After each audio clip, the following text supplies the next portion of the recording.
Buying a home in today's market can sound complicated, but it really doesn't have to be. Let's walk you through each step of the buyer process so you can get that overall big picture of what it will be like. So I'll be honest and say that majority of the work should actually be done before you even get in front of a realtor and before you even speak to a lender. So step number one is going to be defining your budget. So most people will go to a lender or a realtor. The realtor will firm to the lender will run all the numbers and say, based on your financial situation, we can approve you up to a $800,000 home. Now, that doesn't necessarily mean that you should be purchasing a $800,000 home. But the question you really want to answer and break down is, what can my budget actually afford towards not only a mortgage, but also all the phantom costs that come with that. Now, with that being said, I've linked a video below, and it'll also be at the end of this video that goes over not only your mortgage, but also phantom costs and outlines what other things you have to think about outside of the mortgage payment and PMI, maybe. I also provide you with an equation to break down how much of your budget you should allocate to a mortgage. So that is going to be listed below. Let's say you've figured out your budget for how much your mortgage should be. This is where you reach out to your realtor partner or your lender partner. And if you don't have a lender, don't worry, your realtor partner, like myself, will have a couple options of lenders for you to choose from to go and speak with. So once you get in front of that lender, they're probably going to have you fill out their application, which is just going to be filled with questions based on your basic financial criteria. Once they run the numbers and check things like your debt to income ratio, they're going to come back with a pre-approval letter that says Mr. and Mrs. Buyer can be approved for up to an $800,000 home.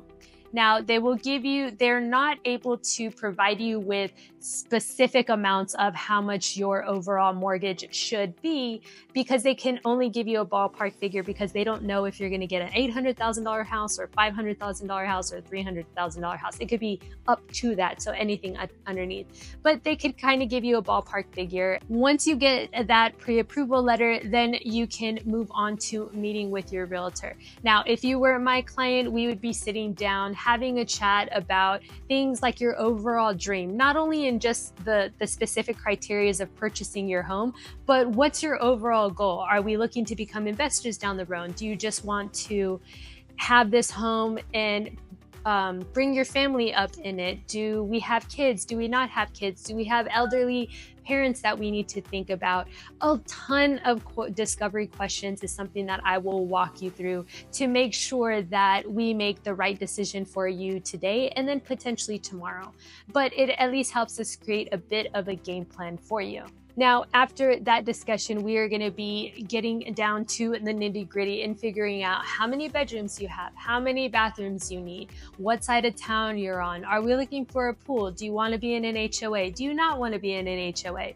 Different things like that. So based on that criteria, I'll be setting you up with a search on our MLS that will start automatically sending you emails based on the criteria that I input. Now, if what you see isn't quite what you want, or maybe you want to chase the price range, always reach out to me and I can make adjustments like that at any time and set up that new search for you, or several searches, whatever it is that you prefer. And here comes the fun part. So we take you to go and show you all these homes. So on our platform, there's different ways that you can notify us that you are in love with a certain property and you want to go see them. But essentially we take, say, 5 of your top homes, and I will be in charge of scheduling that out and kind of mapping it out for you. And let's just say you fall in love with house number 2. You still proceed to go see houses 3, 4, and 5. But once you guys talk it over, you come back and you're like, Nashira, but I really love house number 2. Can we go ahead and put in an offer? And my answer is absolutely. So here we'll be going through the residential purchase agreement, and your realtor partner will be having a discussion with the listing agent to kind of get a feel for where the seller is at and what's important to them and how we can ultimately work out a deal. Now, of course, these decisions are going to be based on your best interest. It's always a good idea to know what the other side is looking for and see if we could do a bit of a give and take on that. Now, let's just say all the negotiations are out of the way. Both sides have come to an agreement and we have an accepted offer. So now is the time where your lender will, assuming you have a loan and you're not paying cash, your lender will be scheduling an appraisal and your realtor partner will be scheduling your inspection with an inspector of your choice. If you don't have one in mind, of course, we can always make recommendations, but at the end of the day, you're the boss in charge, so it's always up to you.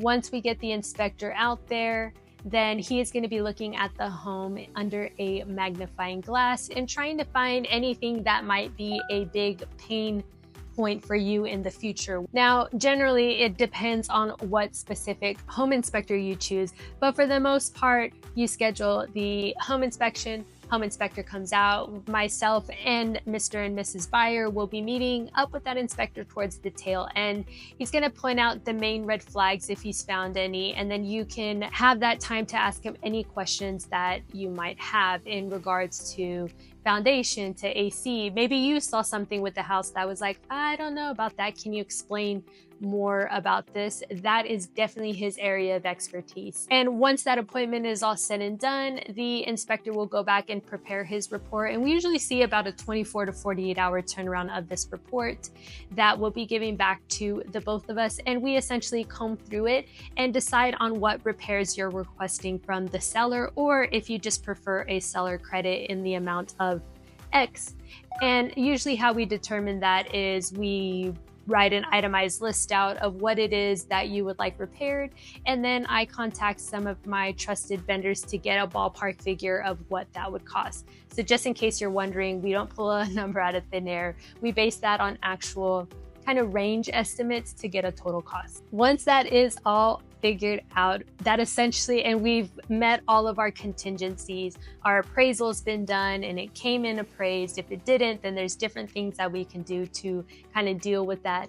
But if at any point in time you are not satisfied, or say if the property is in an HOA, one thing I didn't mention was as you get under contract, you will be putting down a earnest money deposit.